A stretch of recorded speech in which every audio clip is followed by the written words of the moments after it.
Hi friends, ఇప్పుడు మీరు display మీద చూస్తుంది 5 రకాలైన ఎటువంటి యాప్స్ డౌన్లోడ్ చేయకుండా వాట్సాప్లో నేను చేసిన స్టైలిష్ చాట్ అనమాట. వాట్సాప్లో ఇలాంటి స్టైల్లో టైప్ చేయడానికి చాలా మంది ఫాంట్స్ యాప్ను అయితే డౌన్లోడ్ చేస్తూ ఉంటారు.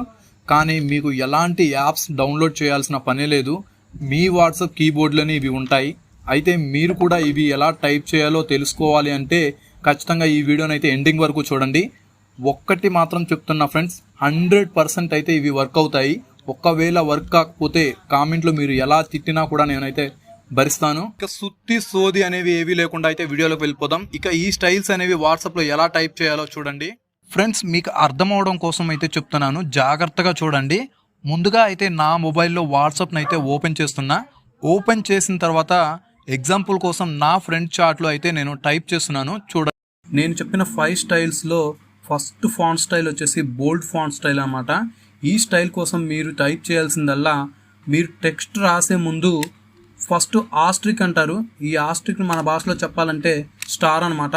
ఈ స్టార్ని ముందు టైప్ చేసి తర్వాత మనం ఏదైతే టెక్స్ట్ రాయాలనుకున్నామో ఆ టెక్స్ట్ని అయితే రాసి తర్వాత లాస్ట్లో కూడా ఈ ఆస్ట్రిక్ అదే ఈ స్టార్ను యాడ్ చేయండి. అంతే, మీకు కావాల్సిన ఈ బోల్డ్ స్టైల్ ఫాంట్ అనేది డైరెక్ట్గా వచ్చేస్తుంది అనమాట. బోల్డ్ ఫాంట్ స్టైల్ అయితే సూపర్గా వచ్చేసింది చూసారుగా. ఇక నెక్స్ట్ ఫాంట్ వచ్చేసి ఇటాలిక్ ఫాంట్ స్టైల్ అన్నమాట. ఈ ఇటాలిక్ ఫాంట్ స్టైల్ కోసం మీరు టైప్ చేసేదల్లా ఫస్ట్ వచ్చేసి అండర్ స్కోర్. ఈ అండర్ స్కోర్ని అయితే యూజ్ చేసి ఫస్ట్ అండర్ స్కోర్ని అయితే యూజ్ చేయండి.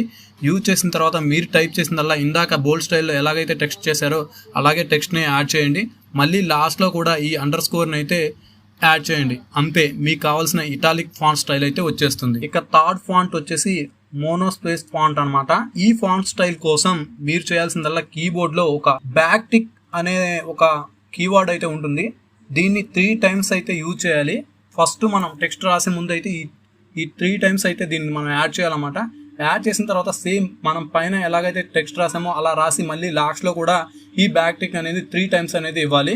ఇస్తే చాలు, ఇక మోనోస్పేస్ ఫాంట్ అనేది డైరెక్ట్గా వచ్చేసింది. చూడండి, సూపర్గా వచ్చేసింది కదా. ఇక నెక్స్ట్ 4th ఫాంట్ వచ్చేసి స్ట్రైక్ ఫాంట్ అనమాట. ఈ ఫాంట్ కోసం మీరు చేయాల్సిందల్లా మన కీబోర్డ్లో క్లైడీ, అంటే దీన్ని ఎక్కువగా చాలామంది అయితే యూజ్ చేయరు, బట్ ఈ క్లైడీని అయితే యూజ్ చేసి ఫస్ట్ దీన్ని అయితే యూజ్ చేయాలి. యూజ్ చేసి మళ్ళీ టెక్స్ట్ రాసి మళ్ళీ లాస్ట్లో కూడా ఈ క్లైడీని అయితే ఇస్తే ఇది చూడండి ఈ విధంగా అయితే ఉంటుంది. ఈ విధంగా ఉన్నది ఈ క్లైడీని మనం యూజ్ చేసి ఈ ఫాంట్ని అయితే మనం యూజ్ చేసుకోవచ్చు. ఇక next last one and 5th one వచ్చేసి కంబైన్డ్ ఫాంట్ అనమాట. ఈ ఫాంట్ కోసం మీరు యూజ్ చేయాల్సిందల్లా ఆస్ట్రిక్, అదే మన భాషలో స్టార్, అండ్ అదేవిధంగా క్లైడీ, ఈ 2 ఆప్షన్స్ని అయితే యూజ్ చేసి నెక్స్ట్ టెక్స్ట్ రాసి మళ్ళీ వీటిని మనం యాడ్ చేసుకుంటే మనకి కంబైన్డ్ ఫాంట్ అయితే వచ్చేస్తున్నాయి.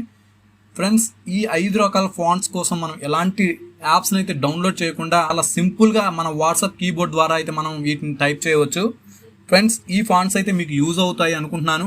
అదేవిధంగా ఇంకోటి కూడా చెప్తున్నాను, మీకు ఒకవేళ తెలుగు కీబోర్డ్స్ ఉంటే వాటికి కూడా ఇవి యూజ్ అవుతాయి అన్నమాట. ఫ్రెండ్స్, ఈ వీడియో అయితే మీకు నచ్చింది అనుకుంటున్నాను. ఈ వీడియో మీకు నచ్చినట్టయితే లైక్ చేయండి, షేర్ చేయండి. అదేవిధంగా చాలా మందికి అయితే వీటి గురించి తెలియదు ఫ్రెండ్స్, వాళ్ళ కోసం అయితే ఈ వీడియోని అయితే షేర్ చేయండి. Thanks for watching. జై హింద్.